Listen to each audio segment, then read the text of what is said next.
Hey Thomas, how are you this morning? Jonathan, I am doing fantastic. And how you doing, sir?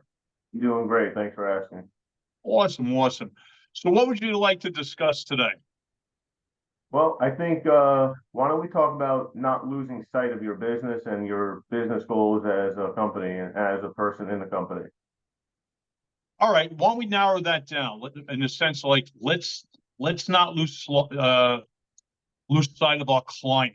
Okay, let's make it a little bit more personal. Does that make more sense?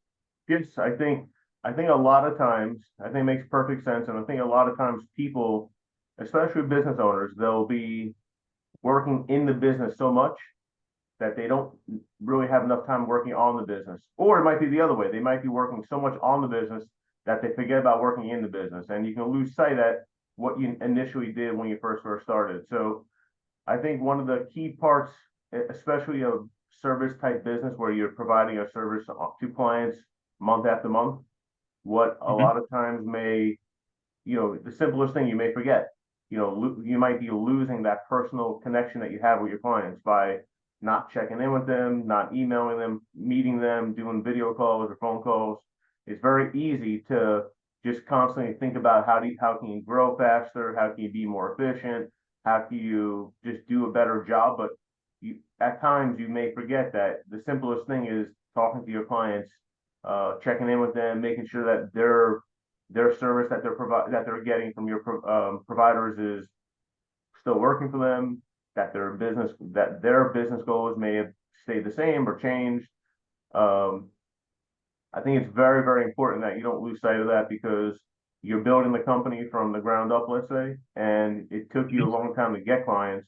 It's very hard to keep clients, and you should really do the most you can to just stay around, talk to them, see what's going on, get a temperature on how they're feeling for everything. With the Okay. changing economy, things change. Every month things are changing so different, so much. So it's Mhm. so important to just keep in touch and give the reports or just checking up and see what's going on. I think, especially with your business, as we spoke over the years, I like a thing that you've implemented where you'll actually get with your clients, especially in the beginning with them, and on a constant basis, at least for the first 4 to 6 months. Because when you're doing digital marketing, you want the client to really understand what you're doing, the integral parts of it. Now, hey, we're not just tossing money, this, and that.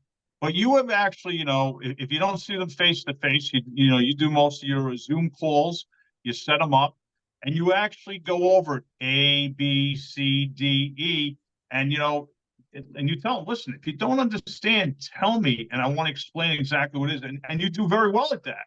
And you've actually seen great responses from those clients, correct? Correct. I mean, in the very beginning, it was very easy to meet people because everyone wanted to meet, everyone was easy. But changing times, things have changed. Obviously, a lot of things are more done through video calls, phone calls, emails. But one thing I never stopped doing is no matter how many clients I have, I always email my clients once a week with a quick update. What's going on? How are they doing? What did they get this week? Traffic, results, calls, form fills. I want them to know that we're still doing stuff. No matter how good we're doing, we're still looking for different opportunities to get you more results.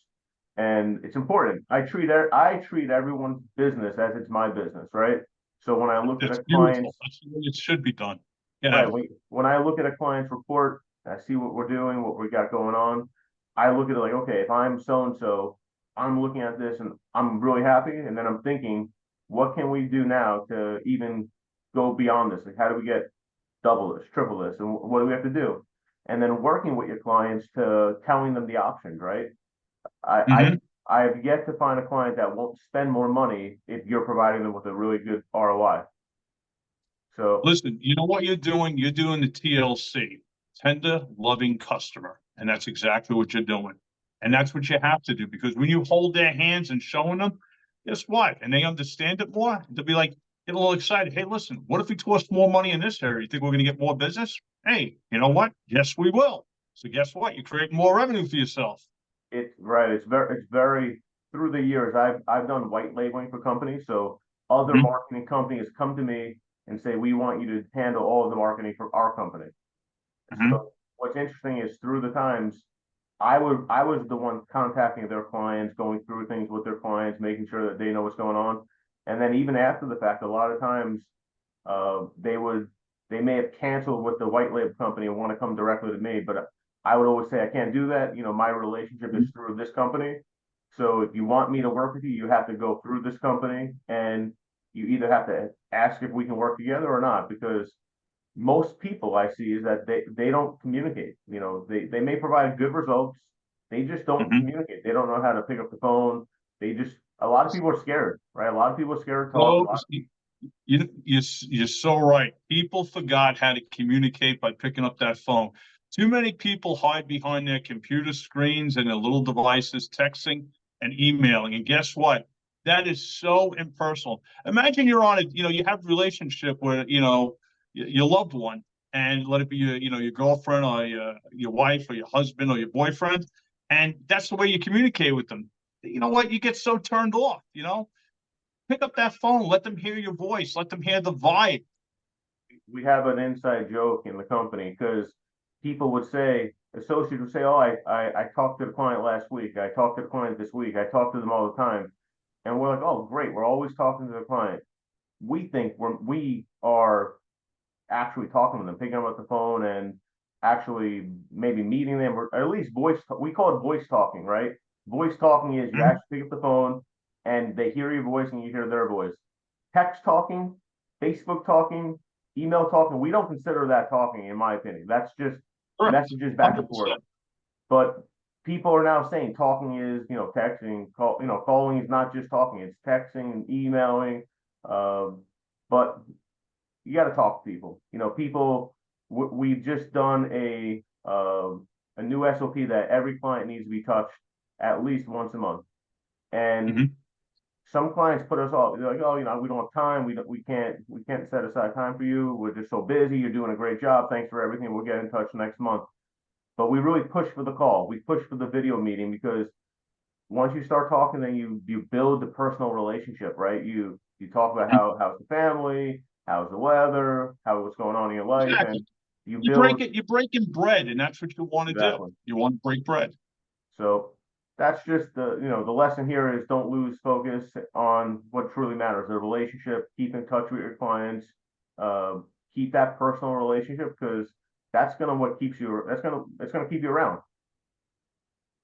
You know. Most definitely. You know what? You want to keep it more personal because, especially with those mid-sized to larger customers, because they're feeding you and that's what you want to do.